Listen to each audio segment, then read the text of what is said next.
விருப்பம் போல் துணை அமைய தமிழ் மேட்ரிமோனி ஆப்பை டவுன்லோட் செய்யுங்கள். என்றென்றும் தமிழர்களின் நம்பர் 1 சாய்ஸ். ஜெயலலிதா அம்மா ஒரு தடவை புளியங்குளத்துக்குலாம் வர்றதுக்கு வராங்க முதலமைச்சராவே. அப்ப வரும்போது இவங்க என்ன பண்றாங்கன்னா அந்த ஏரியாவே பாய்காட் பண்றாங்க. அந்த அம்மாவை இருக்க மாட்டான், ஈக்காக்கா கூட இல்ல, ஒரு கருப்பு கொடி மட்டும் இருக்கும். எல்லாம் கதவை மூடிட்டு உள்ள உட்காந்துருக்கான். ஒருத்தரும் வெளியே வரல. ஏத்திட்டாரு. ஏத்தினோடனே ஒன்றும் பண்ண முடியல. கண்ணாடி ரொம்ப ஸ்ட்ராங். எனக்கு அப்படியே பட பட படன்னு அடிச்சிட்டு இருக்கு. கொஞ்சம் கூட ஏன்னா அவ்வளவு பெரிய attempt. Melavalavu village panchayat president தலித்தை வெட்டி கொண்டுறாங்க. இந்த ஏரியாவை தாண்டினோன்னு தான் மேலவளவு வில்லேஜ் வரும். அந்த ரோட்லயே வச்சு இறக்கி அவங்கள வெட்டுறாங்க. 5 பேரும் 6-7 பேர். அதாவது ரவுடிஸின் காக்கி அப்படின்ற வார்த்தையை யூஸ் பண்றாங்க. அவங்களே உடைத்து கொண்டார்கள் அப்படின்ற வார்த்தையும் போட்டுச்சு. கிட்டத்தட்ட ஒரு 43 வருஷமா பத்திரிகை துறையில இருக்கீங்க. நீ அந்த காலத்துல இப்ப எம்ஜிஆர் காலத்துல ஆரம்பிச்சு அந்த தேர்தல் பிரச்சாரம்லாம் நிறைய பார்த்திருப்பீங்க. அந்த காலத்துல நடந்த தேர்தல் பிரச்சாரம், முன்னாள் ஜெயலலிதா, கருணாநிதி அவர்கள் அவங்க பொதுக்கூட்டம்லாம் பல மாவட்டங்களை நீங்க பார்த்திருப்பீங்க. அந்த அனுபவம் 79, 81, 84, 85 இருந்து நீங்க பாத்தீங்கன்னா நான் முக்கால்வாசி ஸ்போர்ட்ஸ்ல கொஞ்ச நாள் இருந்தாலும் பாலிடிக்ஸ்ல உள்ள ஃபுல்லா இருந்தேன். அப்ப ஜெயலலிதா இந்த கவரேஜ் அதெல்லாம் ஆரம்பிக்குது. அப்ப 93 இருந்து தான் ரொம்ப ஹை.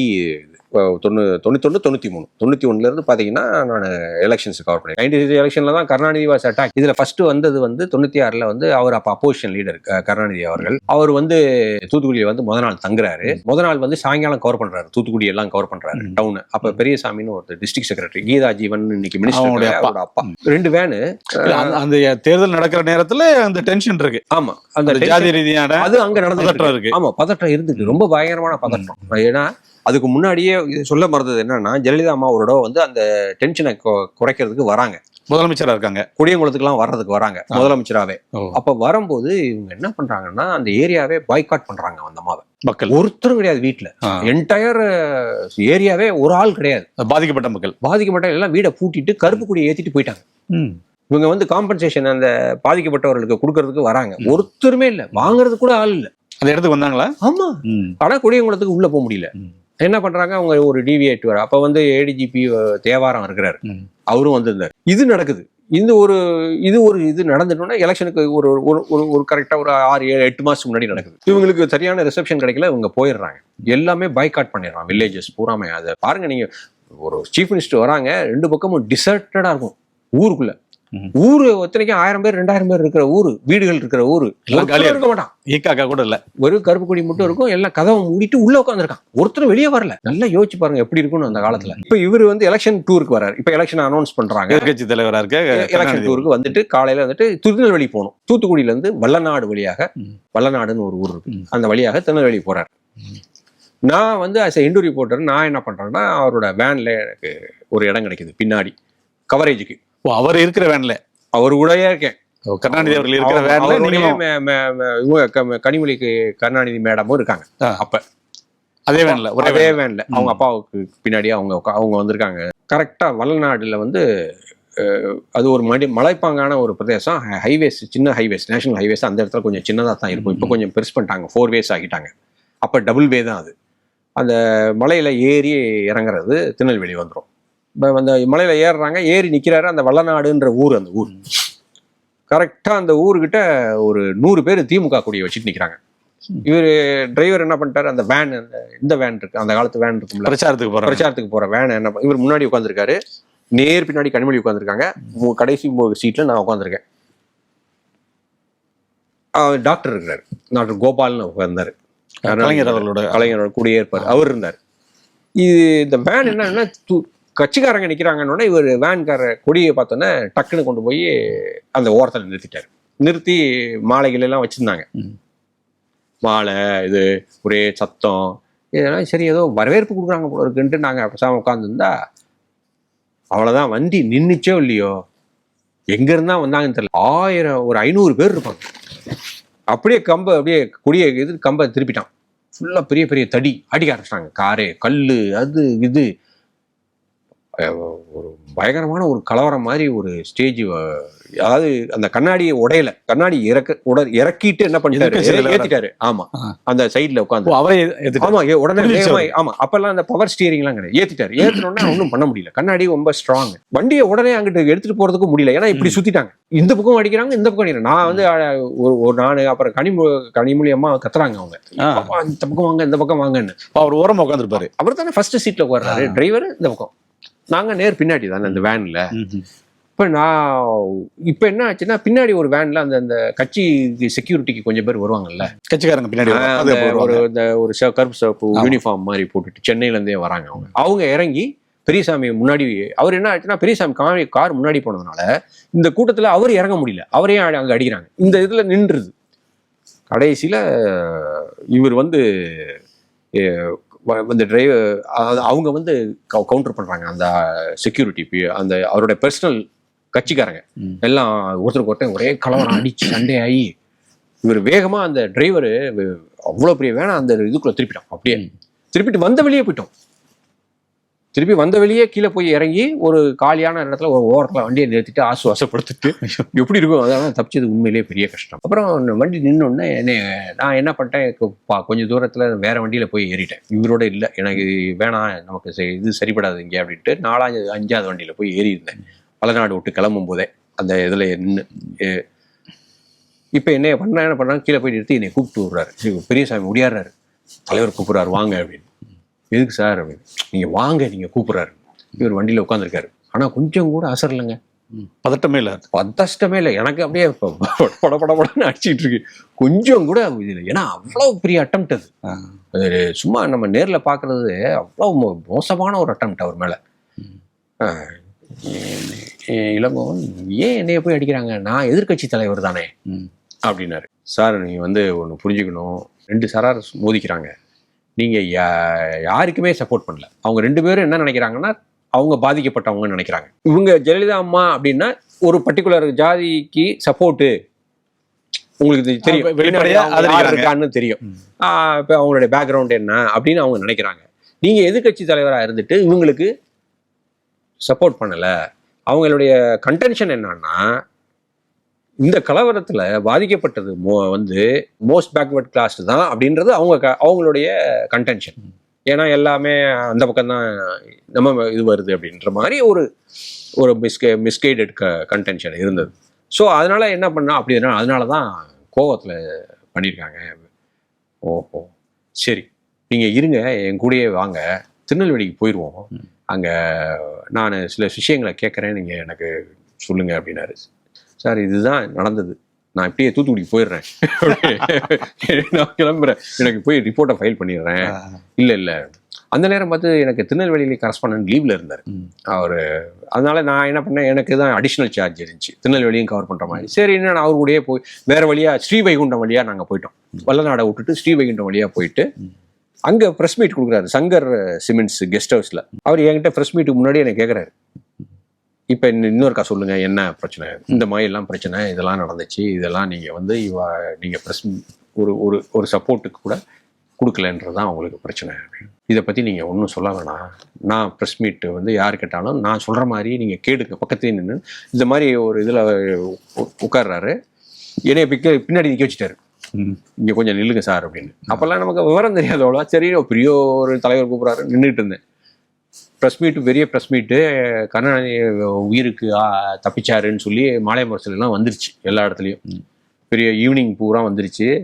உடனே இவர் எல்லாத்தையும் எக்ஸ்பிளைன் பண்ணுறாரு, இந்த மாதிரி நான் வந்தோம், அதெல்லாம் பண்ணிவிட்டு எந்த ஜாதியும் அவர் எந்த ஜாதியும் நேம் பண்ணவே இல்லை. அவர் சில சமூக விரோதிகள் மக்கள் மத்தியில் ஊடுருவி என்னைய கொலை பண்ண பார்த்தாங்க அப்படின்னு. வேணா கேட்டுக்குங்க, ஹிந்து ரிப்போர்ட்டர் என் கூட தான் வந்தாரு. எனக்கு நான் ஒன்றுமே பேசலை, பேசாமல் பேசிட்டு அப்புறம் அதையும் கவர் பண்ணி கொடுத்துட்டு நான் தூத்துக்குடிக்கு கிளம்பி வந்துட்டு நைட் அடிக்கணும், இல்லை ரிப்போர்ட் அடிக்கணும், இது முக்கியமான ரிப்போர்ட்டு நான் வந்துட்டேன். இது ஏன் சொல்ல வரேன்னா, இந்த தூத்துக்குடியோட விஷயங்கள் 2 விதமா பிரியுது. ஒன்று வந்து ஜாதி கலவரமா வில்லேஜ் ரூரல் சைடில் நடக்குது. ஸ்டெர்லைட்டுன்றது கலவரங்கள் டவுனுக்குள்ள ஸ்டெர்லைட்டுக்கு அகேன்ஸ்டா அது ஒரு பக்கம் கலவரம் நடக்குது, அங்கே போலீஸ் ஃபயரிங் ஆகுது, அதில் 4 பேர் சாகுறாங்க, ஃபிஷர்மேன்லாம் சாகுறாங்க, இதெல்லாம் நடக்குது. இது 2 முடிஞ்சு இதுல நடுவுல எலெக்ஷன் வேற வருது 96ல. இந்த எலெக்ஷன்லயும் இந்த பிரச்சனைகள்லாம் நடக்குது. இதெல்லாம் முடிச்சுட்டு நான் 96 97ல எலெக்ஷன் முடிஞ்சோடனே மதுரைக்கு வந்துட்டீங்க. மதுரை. ஆனா மதுரைக்கு வந்தாலும் நீங்க அதே மாதிரி இதை விட பல மடங்கு பல இதோட பிரச்சனைகளை வந்து கண்டினியூஷன் அங்க ஆரம்பிக்குது. இப்ப இந்த கலவரங்கள் எல்லாம் ராஜபாளையம் எல்லாம் போயிட்டு விருதுநகர் அதெல்லாம் முடிச்சுட்டு வந்து எல்லாம் அங்கங்க கேஷ் கிளாஷ் எல்லாம் முடிச்சுட்டு வந்து கிட்டத்தட்ட 96 98 99ல வந்து மேலவளவுல வந்து நிக்குது. மேலவளவு வில்லேஜ் பஞ்சாயத்து பிரசிடென்ட் தலித்தை வெட்டி கொண்டுறாங்க. அதோட தொடர்ச்சி அப்படியே வருது, எல்லாம் செயின் மாதிரி வருது. ஆமா, அதுல நடுவில் 1 2 இப்ப நடு 4 முளை கிணறு இருக்கு, அதெல்லாம் 1 2 விட்டுருது. நீங்க எல்லாத்தையும் நம்ம கவர் பண்ணிடுறோம். அது எல்லாம் வரிசையா வரும்போது மேல 4 முளை கிணறும் அது இதேதான் போலீஸ் வயலன்ஸ். இது ஒரு குடியங்குளத்துக்கு ஒரு வருஷத்துக்கு முன்னாடி நடக்குது. அது வந்து ஒரு அவங்களுக்குள்ள நடக்கிறதா, அது வந்து இதோட தொடர்ச்சி கிடையாது.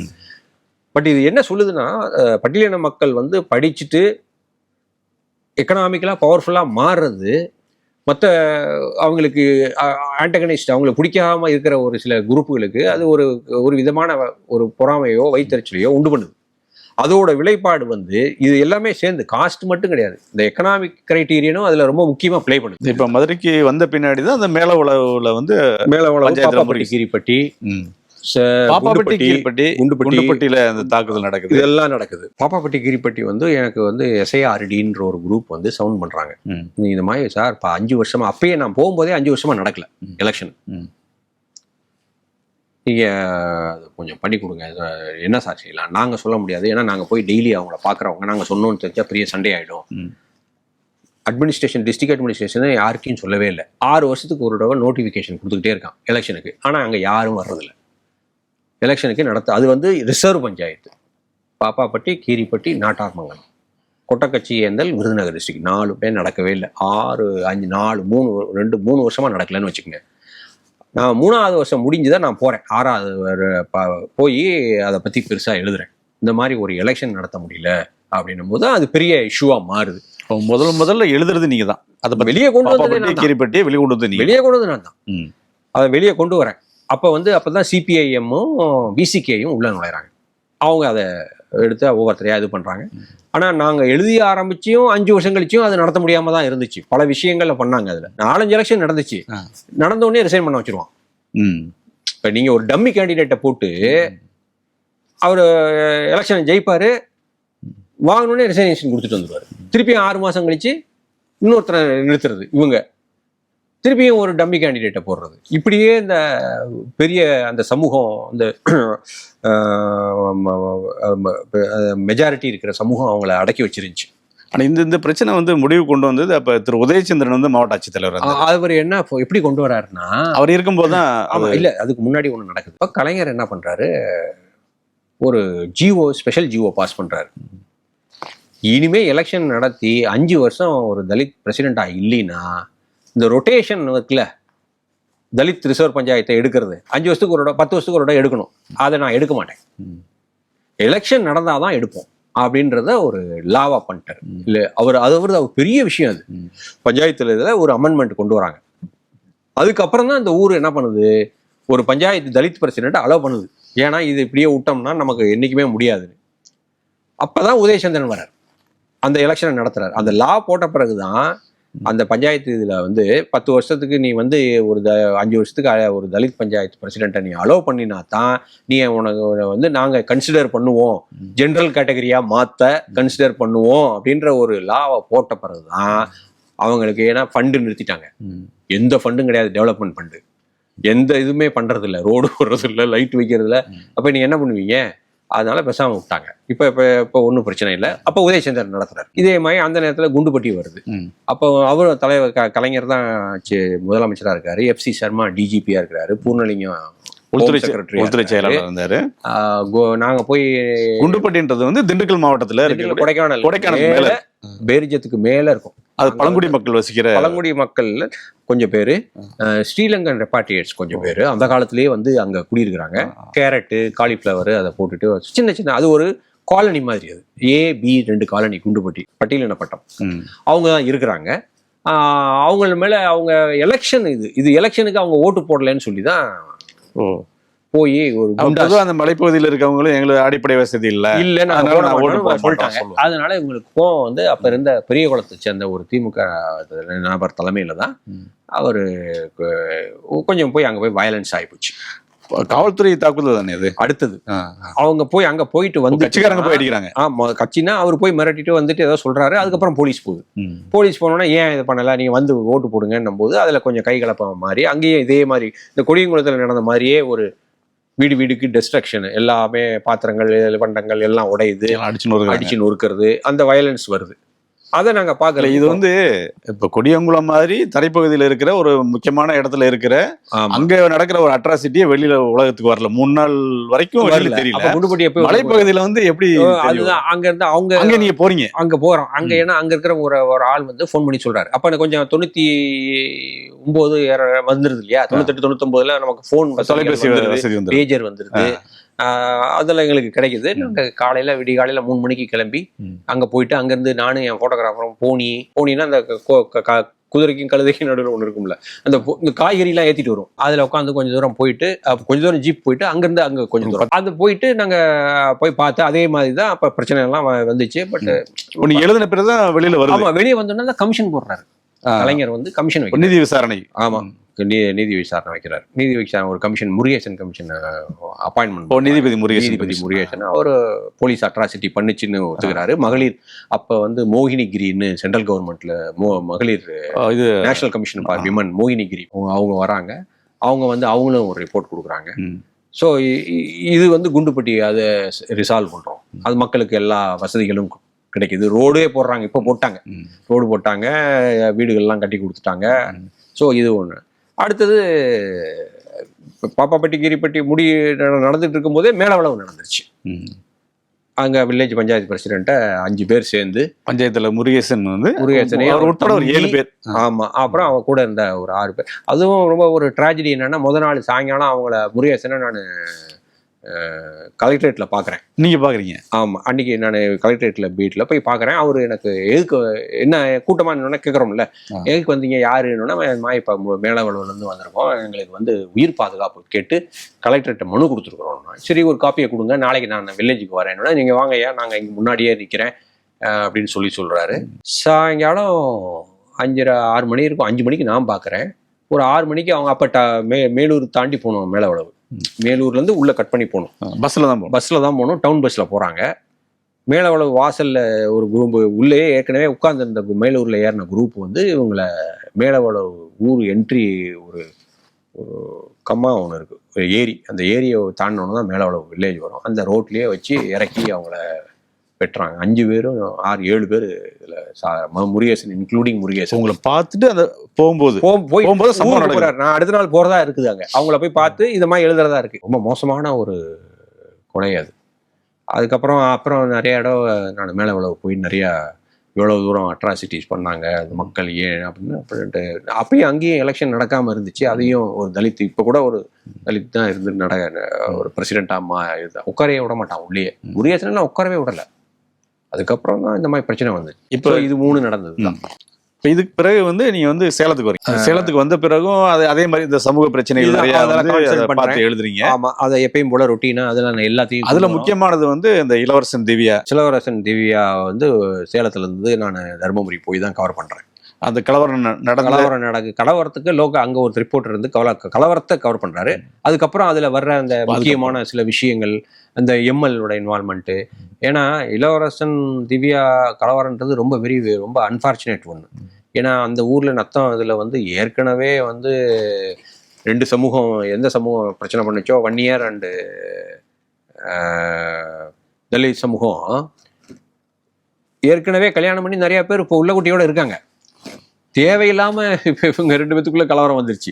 ஸோ இதுல அந்த டிஃபரன்ஸை காமிக்கிறோம். எப்படி ஒரு சமூகம் எப்படி மாறுது, ஒரு காஸ்டிஸ் சமூகமா ஏன் மாறுது, அதோட விளைவுகள் என்னன்னு அந்த இதில் காமிக்கிறோம். அதுக்கப்புறம் தான் நமக்கு ஹானர் கில்லிங் வரிசையா பல விஷயங்களை ஆரம்பிக்குது. அதையும் நம்ம கிட்டத்தட்ட ஒரு 4-5 ஹானர் கில்லிங் சங்கர் இதெல்லாம் கவர் பண்ணியிருக்கோம். இப்போ கிட்டத்தட்ட நம்முடைய எக்ஸ்பீரியன்ஸ் ஜாதியின் பெயரால்னு ஒரு புக்கு வந்திருக்குது. அது எப்படி இந்த மாதிரி ஒரு சமூக ரீதியான விஷயங்களே இவ்வளவு தூரமா வந்து உங்களால கவர் பண்ண முடியும்? அப்பெல்லாம் வந்து ரிப்போர்ட்டிங் அப்படின்னா பாலிடிக்ஸ், கிரைம், இது 2 தான் முக்கியமா இருக்கும். இந்த சமூகம் சார்ந்த பிரச்சனை, மனித உரிமைகள்ன்றது ஒரு பகுதியாக தான் இருக்குமே ஒழிய ஒரு பிரைமரி ஸ்பாட்டாக இருக்காது. இன்ஃபேக்ட் நம்ம இறங்கின பிறகுதான் அது பிரைமரி ஸ்பேஸை ஆக்குபை பண்ணுது. கண்டினியூஸாக நம்ம கொடுக்கும்போது தான் ஒவ்வொரு மீடியாவும் அந்த அட்டென்ஷன் எடுத்து அவங்களும் கொடுக்க ஆரம்பிக்கிறாங்க.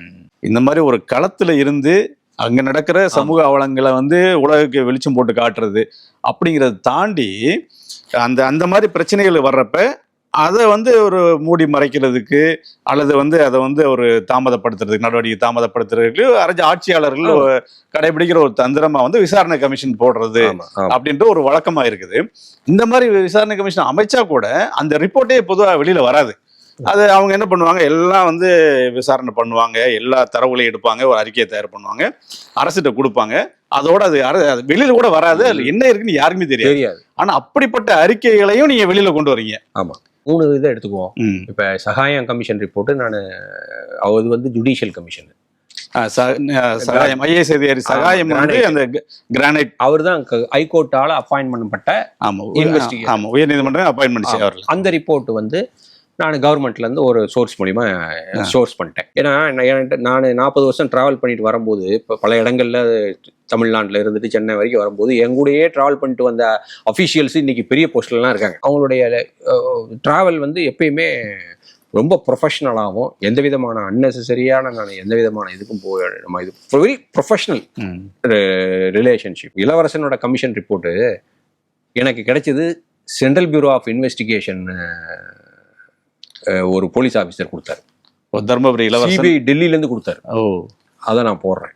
2வது நம்ம அருணா ஜெகதீசன், அதுவும் நான் கவர்மெண்ட் சோர்ஸ். ஸ்டெர்லைட் அதையும் எனக்கு அவங்க, ஏன்னா அது வருமா வராதான்ற ஒரு டிலமா இருந்துச்சு. அப்ப டேபிள் பண்ணுவாங்களா பண்ண மாட்டாங்களான்னு. சரி எதுக்கு வம்புன்னு பண்ணிட்டேன். ஜஸ்டிஸ் ராஜேஸ்வரன் கமிஷன் ரிப்போர்ட்டை வந்து நானே போய் பார்த்து 3 தடவை 4 தடவை பர்டிகுலராக ஒரு நபரை போய் பார்த்து அப்புறம் அவர் ஜட்ஜிட்ட சரியா அமையலைன்னு ஜட்ஜிட்டே நேராக போயிட்டேன். ட்ரஸ்ட் இருந்ததுனால கொடுத்தாரு. நடுநாளுமுலை கிணறு, தூத்துக்குடி மாவட்டத்தில் police violence against Dalit village. அது வந்து சுப்ரீம் கோர்ட் அப்பாயின்ட் பண்ண உச்சநீதிமன்ற தலையிட்டு அப்பாயின்மெண்ட். ஆமா, அது பெரிய கேஸ்லாம் நடந்து சுப்ரீம் கோர்ட் அப்பாயின்ட் பண்றாங்க ஒரு ஆஃபீஸர். அவர் வந்து தூத்துக்குடி ஜுடிஷியல் மேஜிஸ்ட்ரேட்டை வந்து ப்ரோப் ஆஃபீஸரா இது பண்றாங்க. ஓ வெங்கடாச்சலம், அது பேரு எனக்கு ஞாபகம் இருக்கு. ஓ வெங்கடாச்சலம் கமிஷன் ஆஃப் என்கொயரின்னு போட்டு அவரே போய் எல்லாம் பார்த்துட்டு அதை சப்மிட் பண்றாரு. 94-95 காலகட்டம். அது கமிஷன் ரிப்போர்ட் வந்து அவர் சப்மிட் பண்ணிட்டாரு. 1 மாசம் ஆச்சு. சுப்ரீம் கோர்ட்டும் அதை எடுக்கல. கவர்மெண்ட்டும் அதை எந்த விதமான அவர் சொன்ன எந்த விதமான இதையும் பண்ணலை. மக்கள் வந்து திருப்பி ஒரு பெட்டிஷன் போடுறாங்க ஹைகோர்ட்டில். பட் அதுக்கும் ஒரு சரியான ரெஸ்பான்ஸ் இல்லைன்னு கேள்விப்பட்டு அவர் என்ன பண்ணுறாரு, அவரே என்னைய கூப்பிட்டு பர்சனலாக, இதுதான் ஃபர்ஸ்ட் எனக்கு எக்ஸ்பீரியன்ஸ், இல்லைங்க திஸ் இஸ் அ ரிப்போர்ட், ஏதாவது பண்ண முடியுமா பாருங்க அப்படின்னு என்கிட்ட கூறுறாரு. அது ஒரு கிட்டத்தட்ட ஒரு 50 பக்கம் ரிப்போர்ட்டு. அதில் ரொம்ப போலீஸை வந்து இப்போ நம்ம அருணா ஜெகதீசன் ரிப்போர்ட் இன்னைக்கு எப்படி இருக்கோ அது மாதிரி அன்னைக்கே பயங்கரமா, அதாவது ரவுடிஸ் இன் காக்கி அப்படின்ற வார்த்தையை யூஸ் பண்றாரு. காக்கி உடை அணிந்த ரவுடிகள், ஆமா அப்படின்னு ஒரு அறிக்கையில் அதுல எழுதுறாரு. அவர் இன்னொன்னு காம்பன்சேஷன் கொடுக்க சொல்றாரு. அண்டு ப்ரொமோஷனை கட் பண்ண சொன்னாரு போலீஸ் ஆஃபீஸர்ஸ்க்கு. நிறைய பேர் அதுல பாதிக்கப்பட்டாங்க. போலீஸ் ஆஃபீஸர்ஸ் நிறைய பேர் அந்த அறிக்கை நடவடிக்கை எடுத்தாங்க. ஆமா, அதுக்கப்புறம் வேற வழி இல்லாம, அப்ப மேடம் ஜெயலலிதா கவர்மெண்ட் இருந்துச்சு, அவங்க வேற வழி இல்லாம எடுத்தாங்க, டிரான்ஸ்ஃபர் பண்ணாங்க, சஸ்பெண்ட் பண்ணாங்க. சில பேத்துக்கு இப்ப இது பண்ணாங்க. இவங்க சம்பளத்துல இருந்து கழிச்சு காம்பன்சேஷன் கொடுக்க சொன்னாரு. அதுதான் அந்த ஓ வெங்கடாச்சலத்தோட முக்கியமான ஒரு. அதுக்கு பேசிக் காரணம் என்னன்னா, அந்த பெட்டிஷன் ஃபைல்டு பை எய்ட்வா, தூத்துக்குடி எய்ட்வா, அப்ப அனைத்து இந்திய ஜனநாயக மதர் சங்கம் அவங்க தான் பண்ணாங்க முத. அதுக்கப்புறம் தான் இது ஒரு பெருசா ஆகுது. அது அடுத்தது இப்போ கொடியங்குளம் வருது. கோமதி நாயகம் ரிப்போர்ட், கோமதி நாயகம் கமிஷன் ரிப்போர்ட் வந்து நான் பப்ளிஷ் பண்ணலை. ஏன்னா என் கையில் கிடைக்கும் போதே அது வந்து எல்லாத்துக்கும் சொல்லிட்டாங்க. கிருஷ்ணசாமி என்கிட்ட கையில் கொடுத்துட்டாரு. அது கொடுத்துட்டு அது என்னன்னா அது லீக் ஆயிடுச்சு எல்லா இடத்துக்கும். அது வந்து டோட்டலி போலீஸை வந்து காப்பாற்றி விட்டுருச்சு. எந்த விதமான வயலன்ஸும் அங்க நடக்கல. காவல்துறைக்கு சாதகமான அறிக்கை. ஆமா, அவங்களே உடைத்து கொண்டார்கள் அப்படின்ற வார்த்தையும் போட்டுருச்சு. அவங்க வீட்டு டிவியை அவங்களே உடைச்சிட்டாங்க. கொஞ்சம் தான் இதாச்சு, அவங்க ரியாக்ட் பண்ணாங்க, அதனால அந்த மாதிரி ஆகி போச்சு அப்படின்னா. அதுக்கப்புறம் தான் குண்டுபட்டி வருது. நீதிபதி முருகேசன் கமிஷன் ரிப்போர்ட் நம்ம தான் கொண்டு வரோம் ஃபர்ஸ்ட்.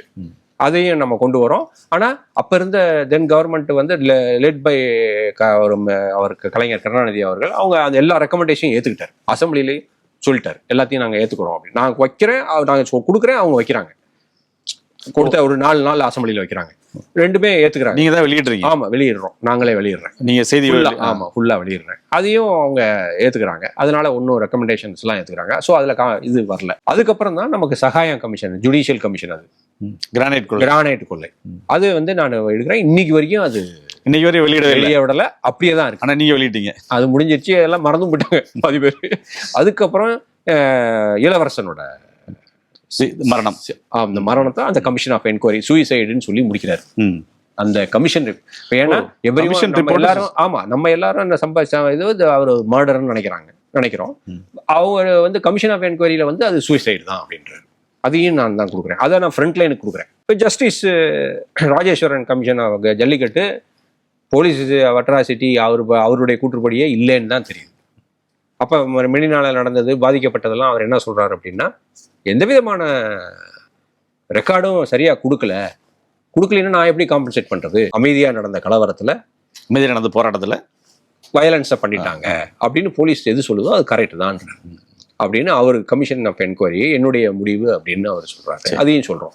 இது ஏன் சொல்ல வரோம் அப்படின்னா, இந்த இதெல்லாமே நம்ம ஏன் கொடுக்குறோம் அப்படின்னா, இது இல்லைன்னா இது அப்படியே போய் எங்கேயாவது ஒரு இடத்துல போய் செக்ரட்டேரியட்ல ஒரு மூலையில போய் பப்ளிக் டிபார்ட்மெண்ட்ல போய் அங்க இருக்கிறதுல போய் ஒரு கிளாசிஃபைடு ஃபைல்ஸ் அப்படின்னு ஒரு இதோட டஸ்டா போயிடும்.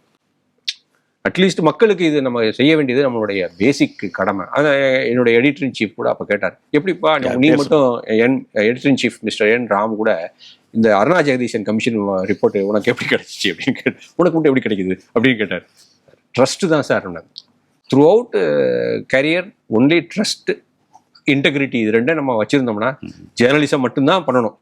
இன்டெகிரிட்டி அதோட சேர்ந்துருது, ட்ரஸ்ட்டும் அதோட மற்றவங்க ட்ரஸ்ட் சம்பாதிக்கிறதுன்றது நம்மளுடைய ஜேர்னலிசம் எப்படி இருக்குன்றதை பொறுத்து தான். நிறைய முக்கியமான உங்களுடைய அனுபவங்களை பயந்துக்கிட்டீங்க.